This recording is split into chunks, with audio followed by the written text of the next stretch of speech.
जयकारा मूतनी मैया का, बोल सच्चे दरबार की। इसे कहते हैं पाखंड। मैं चाहूंगा मेरा बड़ा भाई सतीश बॉस जी आपके सामने कुछ ऐसी चीज रखें कि लाइव लॉर्ड बुद्धा में मैं एक चीज और बता दूं, शिकायत है, मेरी शिकायत तो सर है ही है और इन लोगों की भी शिकायत है और हमारी पूरी टीम की भी है। 3 बार बुलाया है, आए नहीं भाई साहब। कह रहे थे कि कीर्ति नगर से जब तक 2-3 बसें भर के नहीं आएंगी मैं नहीं आऊंगा, और आज आ गई है। महाकारुणिक तथागत भगवान गौतम बुद्ध जी के चरणों में नमन करते हुए, मनुवाद की रीढ़ की हड्डी को अपने जूते के ठोकर मारकर तोड़ने वाले ऐसे पेरियार ईवी रामास्वामी नायकर जी के चरणों में नमन करते हुए, लंदन में जाकर जनरल डायर की छाती में गोली मारकर अपना नाम शहीदों में शुमार कराने वाले सरदार उधम सिंह जी के चरणों में नमन करते हुए, शोषित पीड़ित दबे कुचले समाज के लोगों में शिक्षा का बीज रोपित करके उन्हें शिक्षा के मार्ग पर आगे लेकर के आने वाले ऐसे महामना महापरिनिर्वाण प्राप्त ज्योतिबा फूले जी के चरणों में नमन करते हुए,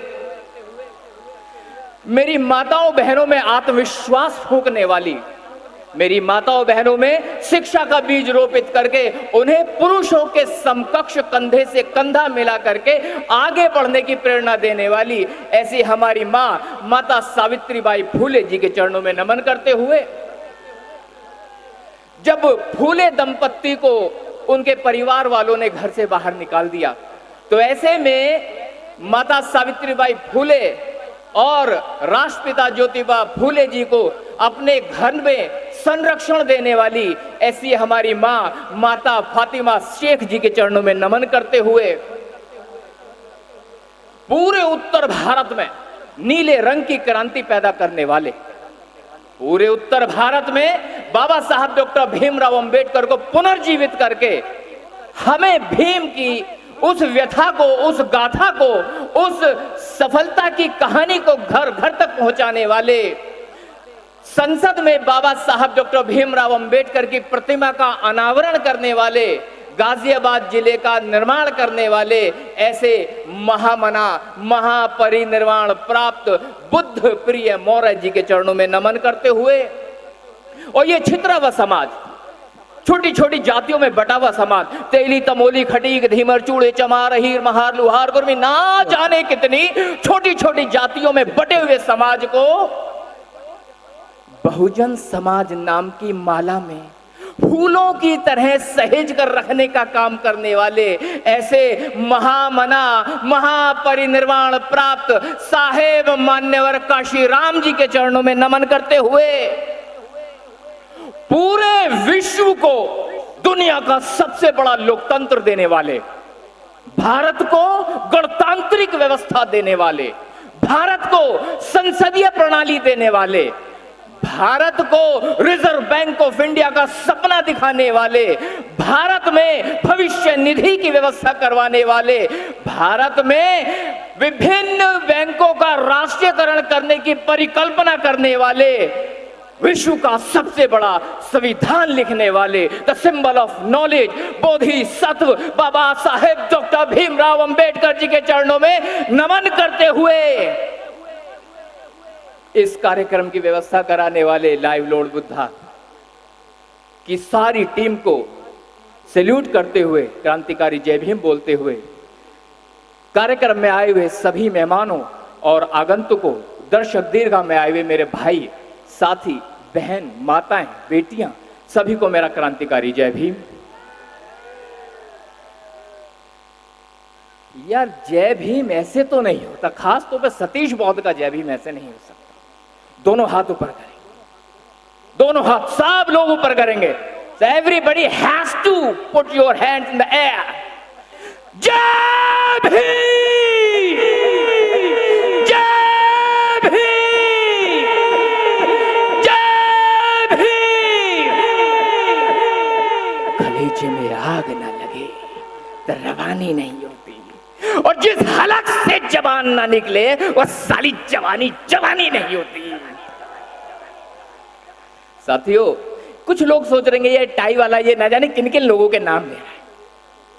ये मेरे बाप दादा हैं।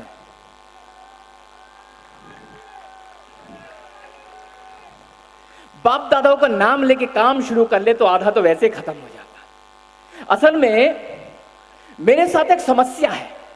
समस्या यह है, अभी चल रहा था धमाधम म्यूजिक और अब मुझे भेज दिया एक इंटेलेक्चुअल बात करने के लिए।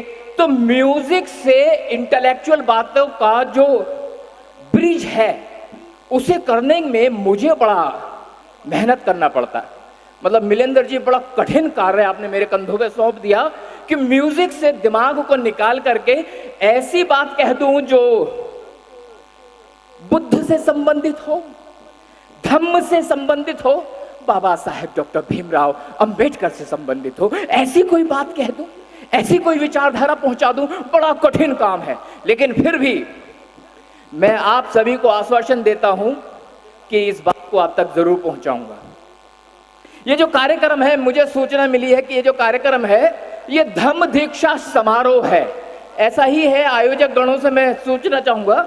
धम्म दीक्षा समारोह मतलब बुद्ध की बातें होनी है, लेकिन साथ ही साथ यहां मनोरंजन भी है। अभी जो कठिन बातें मैं करने जा रहा हूं उसे थोड़ा सुनेंगे तो मैं कोशिश करूंगा कि आप बोर ना हो, क्योंकि ये वाली बातें ज्यादा बोर कर देती हैं, पर कोशिश करूंगा कि आप बोर ना हो। एक राजा था। राजा ने अपने मंत्री से पूछा, यार ये अज्ञानता क्या होती है, ये मूर्खता क्या होती है, क्या होता है अंधविश्वास, इसके बारे में जानकारी दें। अब जो मंत्री थे, मंत्री जी उन्होंने कहा, साहब मैं बताऊंगा महाराज, मैं इसके बारे में जानकारी दूंगा, लेकिन मुझे 1 हफ्ते की छुट्टी दे दो। अब राजा सोचने लगा, बड़ा पागल आदमी है, मैंने इससे पूछा है कि मुझे जानकारी दे कि अनभिज्ञता क्या होती है, ज्ञानता क्या होती है और अंधविश्वास किसे कहते हैं। ये छुट्टी मांग रहा है, लिहाजा किसी तरह से उसे छुट्टी दे दी गई। जब उसे छुट्टी मिल गई तो छुट्टी लेते ही सबसे पहले वो एक उस व्यक्ति के पास गया जो जूते बनाता था। तो जूते बनाने वाले से कहा कि भाई साहब एक जूती बनाओ, एक जोड़ी जूतियां बनाओ और जूती जबरदस्त बनाओ, जूतियों पर हीरे मोती लगाओ, रेशम लगाओ और जितना जबरदस्त खर्चा हो सके वो करो, धन की कोई प्रॉब्लम नहीं है, आई एम ऑलवेज विथ, मैं वहां हूं, पैसे की कोई दिक्कत नहीं। तो उस जूती बनाने वाले ने एक बड़ी अच्छी सी जूती बनाई, एक जोड़ी जूती बनाई। अब उस व्यक्ति ने, जो मंत्री था राजा के यहां, उसने 2 जूतियों में से एक जूती को उठाया और वो मंदिर में डाल दी। रात के समय जब कोई नहीं था, किसी ने देखा नहीं था, तो वो जूती मंदिर में डाल दी। अब जब मंदिर, अच्छा वो जो मंदिर था, वो मंदिर जो है बड़ा चमत्कारी मंदिर था, वो बड़ा खतरनाक मंदिर। यहीं पर देखा, प्रगति मैदान के पास एक मंदिर है, भाई साहब मेरे फेवरेट देवता थे वो, उनका नाम है भैरव बाबा, नाम सुना? बड़ा चमत्कारी देवता। भाई साहब आप ये समझ लो, जिस समाज का देवता दारू पीता होगा, अब वो समाज क्या करेगा? शाम के 8 बजते हैं, 2 पैक अंदर और मेरे देश का, मेरे समाज का भाई बन जाता है सिकंदर। और दारू पीने के बाद मैंने अपनी आंखों से देखा, बाप क्यों पीट रहे हैं, बाप की पिटाई करते हुए मैंने देखा। बहन, जो बहन है वो तो ओ भैया, ओ भैया, ओ भैया पापा, यार तेरे पापा की रैबिक धर्म तेरे में, पापा को पेल रहा, पापा को पेल दिया। ऐसा तो ऐसा क्यों हो रहा है? क्योंकि देवता ऐसा है तो लेवता भी तो ऐसा ही होगा, वो भी ऐसा ही होगा। खैर, तो उस मंदिर में उसने वो हीरे और मोती से जड़ी हुई जूती फेंक दी। अब साहब अंधेरे में फेंकी थी। अब अगले दिन सवेरे सवेरे 5 बजे प्रातःकाल, सूर्य उदय होने से भी पहले मोटे मोटे पेट के पंडे वहां पहुंच गए।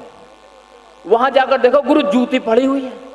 जूती उठाई और दिमाग में क्लिक हुआ कि गुरु रात तो भैरव बाबा आए, और उस जूती को लेके माथे पे लगाया, 10 बार चाटा,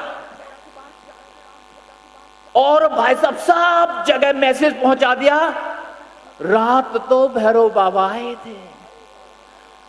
और चूंकि वो जा रहे थे तो जाते जाते पैर से जूती निकल गई, और जूती वहां पर सारे दिल्ली में हल्ले हो गए साहब कि रात मंदिर में भैरव बाबा आए थे। अब भैरव बाबा जूती छोड़ के चले गए। अब चर्चा का विषय बन गया, उस जूती को एक जगह लगाया, फूल चढ़ाए, नारियल चढ़ाए, और भाई साहब ढोलक बजने लगी, जयकारा जूती वाले बाबा का, बोल सच्चे दरबार की जय। राजा तक खबर पहुंच गई कि भाई साहब भैरव बाबा आए थे, जूती भूल गए। अब राजा ने ऑर्डर, राजा तो राजा है भाई, राजा ने ऑर्डर किया, बुला के लाओ और जूती को यहां पर लेकर आओ। अब साहब जूती को सजा करके पहले थाल में जूती लगाई गई, उस पर जो है कई तरह के रेशमी कपड़े लगाए गए, पुष्प बिखेरे गए और रथ में लगाया गया, और उसके पूरे शहर के चक्कर लगाए, और आगे कोई ढोलक बजा रहा है, कोई वो चुल्लक बजा रहा है, और जयकारा जयकारा होता जा रहा है। पहुंच गए राजा के दरबार में। राजा साहब के सामने थाल पेश किया गया कि साहब ये जूती है, ये जूती उस परमपिता परमेश्वर की है, वो परमपिता परमेश्वर जो भैरव के नाम से माता के पीछे लग गया था, वो परमपिता परमेश्वर जो दारू के बिना आंख नहीं खोलता, वो परमपिता परमेश्वर जब तक उसके पर बकरे की गर्दन काटकर खून की धार न चढ़ाई जाए तब तक उसकी बुद्धि सीधी नहीं होती, उसकी जूती है साहब। अब जूती को राजा के सामने, राजा जूती को देख के, ओहो जूती आ गई, जूती बाबा भैरव की जूती। जूती को माथे से लगाया, माथे से जूती को लगाया और जूती को चाटा, कई बार जूती को चाटा। उसी समय वो मंत्री भी आ गया, भीड़ छटी तो राजा ने सभी के सामने जूती को, अपने जो सिंहासन था उसके बराबर में एक आसन लगाया और उस पर जूती को लगाया। अब मंत्री से पूछा गया, हाँ भाई मंत्री जी बताओ, तुमने 7 दिन की मोहलत मांगी थी, आज आप आ गए हो, बताओ अज्ञानता क्या होती है, अंधविश्वास क्या होता है। कह रहे साहब महाराज, ये अंधविश्वास और अज्ञानता को छोड़ो, पहले ये बताओ मेरी एक जूती चोरी हो गई है, मेरी जूती चोरी हो गई है और जिसका दूसरा हिस्सा ये रहा मेरे पास। अब राजा ने कहा ये क्या बात हुई। मंत्री जी ने कहा महामना, इसी को अंधविश्वास कहते हैं, इसी को पाखंड कहते हैं। मूर्खता की कोई पराकाष्ठा नहीं हो सकती। मूर्खता इस देश में कूट कूट के भरी है, नस नस में घुसेड़ी गई है। पाखंड इतना है कि उस पाखंड की कोई सीमा नहीं। हालांकि यहां मैं पहली बार इस मंच पर आया हूं और बहुत सारे नए चेहरे भी हैं, तो मुझे लग रहा मैं बता देता हूं। मैं गाजियाबाद का रहने वाला हूं। गाजियाबाद के पास ही एक जगह है सिकंदराबाद, उससे पहले एक गांव पड़ता है। अब साहब वहां हमारे समाज के लोग रहा करते हैं।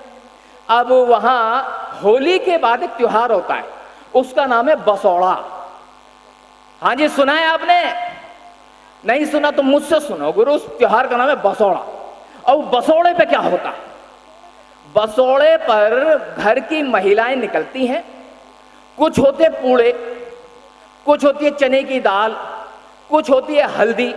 चौराहे पर कहीं जगह रुक करके वो दाल चढ़ाते हैं, हल्दी चढ़ा, थोड़ा सा पानी डाल देते हैं। अब पर्दा प्रथा भी हमारे समाज में है, पर्दा करके चलती है। अच्छा, पर्दे के पीछे बड़े चमत्कार है। मैं कई बार परेशान हो जाता हूं, यार मुंह वो ढके जिसके कर्म खराब हो, मुंह वो ढके जिसने कुछ बुरा कुकृत्य कर रखा हो। हमारी माताओं बहनों को क्यों मुंह ढकवाते मुझे समझ में नहीं आ रहा। मेरे चाचा मुझसे कह रहे तू पागल है, ना जाने क्या क्या करता रहता है। अबे मुंह इसलिए ढका जाता है कि मुंह ढकेगी तो किसी से नजरें ना मिलने की, क्योंकि नजर मिल गई तो कुछ गड़बड़ हो सके। तो मैंने कहा ओ चाचा, ओ चाचा, नजर लड़की की खराब हो सके तेरी भी तो खराब हो सके, उसकी नजर सुधारने की वजह अपनी भी तो सुधार पहले। चाचा को समझ में आ गई बात। खैर अब कहानी कुछ आगे बढ़ी तो पर्दा प्रथा में सासू मां जा रही है आगे आगे, सर पे रखेगी टोकरी, टोकरी में है पूड़े और है चने की दाल और एक कटोरी में है हल्दी और एक लोटे में है पानी। यहां पे सर पे रख करके अम्मा जा रही है और ऐसी टोकरी पीछे बहू के सर पे भी रखी है। बहू ने कर रखा है पल्ला, सासू मां आगे जा रही है। सासू मां थोड़ी आगे चली तो चलते चलते अम्मा को यूरिन प्रेशर फील हुआ। उन्हें लगा कि मुझे सूसू कर लेना चाहिए, तो अम्मा ऐसे बैठ गई, वो सूसू करने बैठ गई। अब जब यूं उठी तो एक पूड़ा गिर गया, थोड़ी सी चने की दाल गिर गई और कुछ हल्दी गिर गई और सूसू कर ही रखा था। अब पीछे से जो है बहू आ गई, ओ माने तो यही पूछ दिया दिख है, पूड़ा भी पड़ो, चने की दाल भी पड़ी, माने तो यही पूछ दिया दिख है। अब वो बहू भी वहीं पे टोकरी ले गई हो, पूड़ा भी रखा, चने की दाल भी रखी और पानी भी चढ़ाया। और पीछे और अंधविश्वासी आ रहे थे, उन्होंने भी जो है वही कर दिया। एक मेरे जैसा खड़ा था वो पागल, वो कहने लगा अरे यार क्यों पागल हो रही हो हैं? वो बूढ़ी अम्मा बेचारी आई थी, उसे पेशाब लग रहा था, उसने केवल पेशाब करा, तुमने ये क्या कर दिया? एक मनुवादी चला खड़ा था, अच्छा, उसने सबसे पहले जाके फ्लैक्स निकलवाया और अगले दिन वहां पे फ्लैक्स लगाया, उस पे लिखा था मूतनी माता का मंदिर चकत में। और भाई साहब वहां ढोलक बजने लगी और होने लगा जयकारा मूतनी मैया का, बोल सच्चे दरबार की।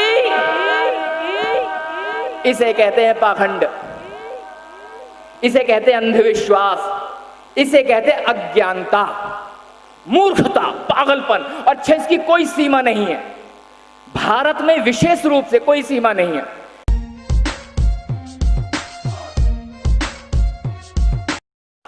हुआ यूं, सम्राट अशोक ने कलिंग राज्य पर हमला किया। कलिंग जो वर्तमान में उड़ीसा के नाम से जाना जाता है, ओडिशा, ओडिशा अब हो गया ओडिशा, उसे कलिंग कहा जाता था। उसका राजा था खैरनार।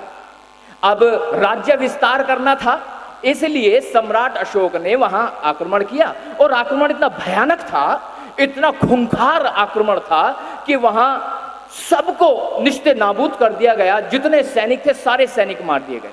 लेकिन उस नरसंहार के बाद एक उत्कंठा सम्राट अशोक के मन में रही। वो क्या कर रहे?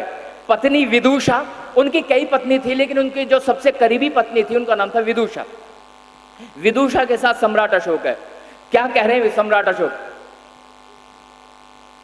विदुषा, न जाने क्यों मेरे हृदय में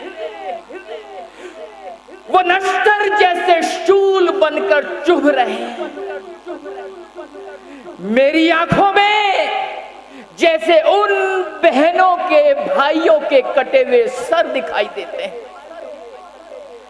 जब भी मैं महसूस करता हूं तो कलेजे में आग लग जाती है कि मुझे दिखाई दे रहा है कि मैंने ना जाने कितनी माताओं के बेटों की गर्दनें उड़ा दी।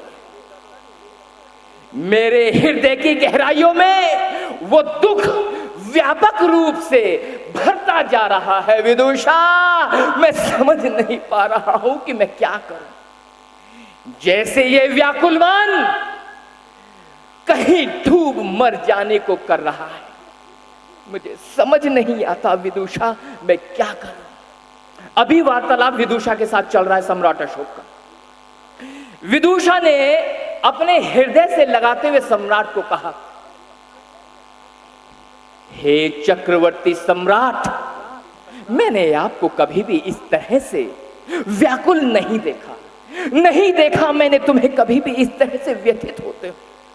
मैंने कभी भी नहीं पाया कि इस तरह से आपके नेत्रों से अश्रुधारा इस तरह से बह रही होगी। आज वो चक्रवर्ती प्रियदर्शी सम्राट अशोक जैसे टूट चुका है। मेरे सामने जो महापुरुष खड़ा है वो प्रियदर्शी सम्राट अशोक नहीं है जिसकी तलवार हमेशा खून मांगती है। ये वो सम्राट अशोक नहीं है। मुझे तो कहीं ऐसा प्रतीत होता है कि ये तो कहीं ना कहीं करुणा, मैत्री और बंधुता से भरा हुआ लबालब हृदय है जो प्रियदर्शी सम्राट अशोक के रूप में मुझे यहां आग दिखाई पड़ रहा है। अभी इन दोनों की बातें चल रही है। दोनों की बातों के बीचों में अचानक महल के बाहर से आवाज आती है, हे सम्राट अशोक! अपने आप को प्रियदर्शी कहता है, अपने आप को चक्रवर्ती कहता है।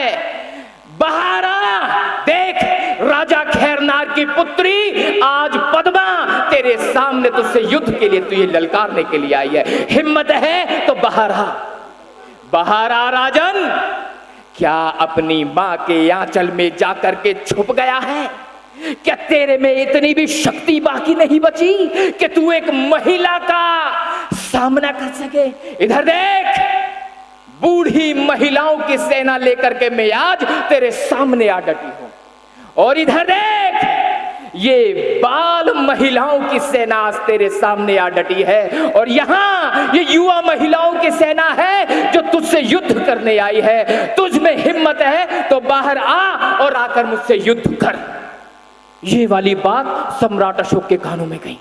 सम्राट अशोक बाहर आए, आके देखा कि एक महिला चीख रही है, एक महिला चिल्ला रही है और वो और कोई नहीं कलिंग के राजा खैरनार की पुत्री पद्मा है। पद्मा चिल्ला चिल्ला करके कह रही है कि सम्राट अशोक आओ और आकर मुझसे युद्ध करो। सम्राट अशोक अब सामने आते हैं।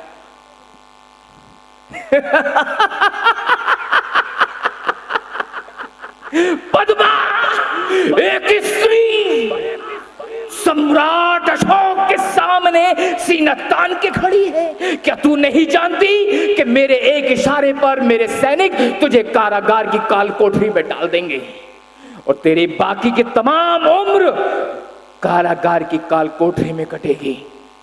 क्या तू इसे नहीं समझती? अरे राजन, ये गीदड़ भक्तियां किसी और को देना। मैं राजा खैरनार की पुत्री पद्मा तुझे युद्ध के लिए ललकारती हूं, आ और मुझसे युद्ध कर। स्त्री और युद्ध संभव नहीं।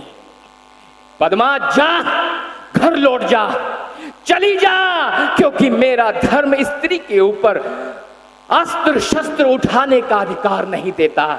जा पद्मा, जा, लौट जा।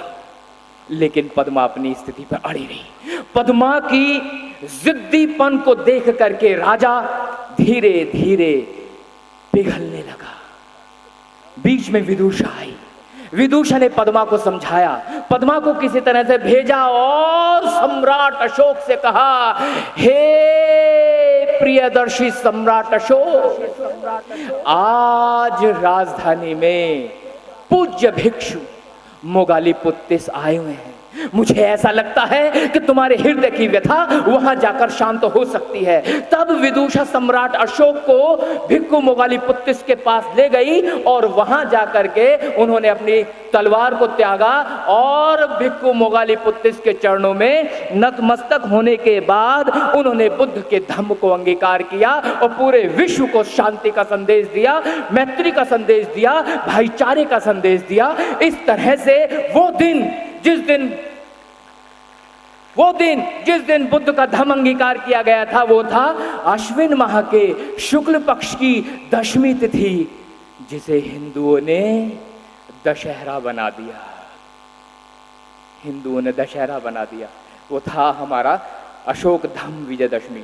मैं उम्मीद कर रहा हूं कि ये बड़ी गंभीर चर्चा भी आपके मस्तिष्क तक पहुंची होगी। उम्मीद कर रहा हूं कि ये कहानी लोगों तक पहुंचे। इन्हीं शब्दों के साथ मैं सतीश अपनी बात को यहीं विराम देता हूं। आप सभी का मुझे सुनने के लिए बहुत बहुत साधुवाद। जिंदगी ने दोबारा मौका दिया, फिर से आऊंगा। तब तक के लिए जय भीम। जय भीम करंट वाली चाहिए भाई, दोनों हाथ ऊपर करो, दोनों, फिर से दोनों हाथ ऊपर, इधर एवरीबडी ऊपर, नोबडी विल लीव। मेरे साथ बोलेंगे जय भीम, जय भीम, जय भीम। बहुजन समाज से जुड़ी हर खबर को देखने के लिए बहुजन टीवी को लाइक कीजिए, सब्सक्राइब कीजिए और शेयर कीजिए।